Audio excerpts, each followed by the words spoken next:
un projet à l'Union européenne qui donne des subventions pour beaucoup de projets. Et cette année, le Centre arthurien a travaillé en jumelage, en quelque sorte, avec une association qui se trouve dans le sud de l'Angleterre, dans Devon, ça me dit quelque chose. Et c'est une petite association qui est dans un petit village très joli qui s'appelle Chatford. Et cette association-là fait des films. Tous les ans, ils font un film sur un conte de fées. Et nous, on s'est dit, en préparant ce projet-là, que ça pourrait être sympathique de travailler avec eux, que eux, sur un certain conte, une certaine histoire, ils fassent en film, et que nous, eh bien, on organise, on coordonne une exposition d'œuvres d'art sur thème de ce fameux conte. Alors l'histoire qui a été choisie, c'est l'histoire du lait de Lamballe, qui a été écrit par Marie de France. Marie de France, ça va être peut-être le premier auteur féminin. Et ce lait de Lamballe, il raconte l'histoire d'un chevalier du roi Arthur, qui un jour est tombé amoureux d'une fée, comme ça arrive très souvent dans ces légendes-là. Et eh bien, il y avait une condition par contre, pour que cet amour perdure, pour qu'elle reste sa bien-aimée, qu'est-ce qu'il devait faire? Est-ce que vous savez, ça arrive très souvent quand un homme tombe amoureux d'une fée. Qu'est-ce qu'il doit faire pour qu'elle reste sa bien-aimée? Comment? Non, c'est pas ça. Ça arrive très souvent aussi, mais là, et ce qu'il doit faire en fait, c'est beaucoup plus simple. Ce qu'il doit faire pour être sûr qu'elle reste sa bien-aimée, c'est qu'il doit taire cet amour. Il ne doit dire à personne que cette fée est son amour, que les deux sont amoureux l'un de l'autre. Il ne doit le dire à personne. Et bien entendu, à un moment, poussé à bout, Lamballe va avouer qu'elle est sa dame, parce que c'est une histoire un peu compliquée. En fait, Guenièvre va faire des avances à Lamballe. Lui, il va les repousser parce qu'il est amoureux et perdu de sa fée, et Guenièvre va se sentir blessée, elle va donc dire à tout le monde que c'est Lamballe qui l'a repoussé, qui a essayé de lui faire des avances et qui ensuite l'a jeté.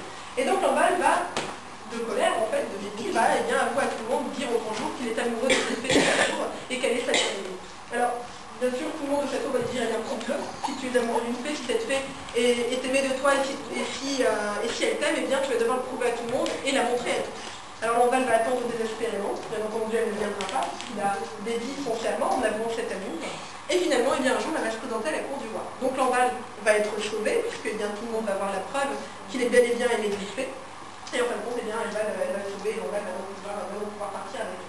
Et donc cette année, tout cet hiver, on a travaillé là-dessus. Les Anglais ont donc fait un film qui va être projeté, qui va être proposé certainement à l'automne. Et là, vous avez ici une grande partie des costumes qui ont été réalisés pour le film, qui était tourné en partie en Angleterre et en partie ici en France enseignante. Donc là, c'est le costume de la reine Guenièvre, celui qui est ici. Derrière, c'est le costume d'Arthur, le costume de Lamballe, je ne le vois pas. Ça, c'était un des costumes de Lamballe qui est au fond, c'était pas le principal. On a le costume de la fée Triamour dont Lamballe tombe amoureuse, c'est le costume blanc qui est ici. Et donc, c'était le travail. Oui.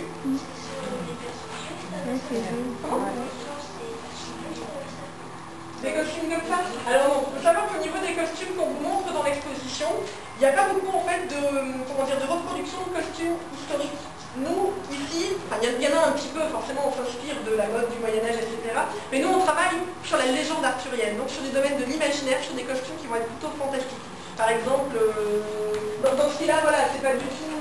les formes, si vous voulez, sont historiques. Par exemple, je prends l'exemple de la robe bleue. Une sous-robe, oui, la sous-robe qui est bleue, avec par-dessus une robe ouverte comme ça. Ça, c'est des costumes qu'on trouvait beaucoup au XIVe et au XVe siècle, si je ne me trompe pas. Mais là, au niveau de la matière, au niveau des couleurs, ça n'a rien à voir du tout. Là, c'est des choses plus modernes qu'on a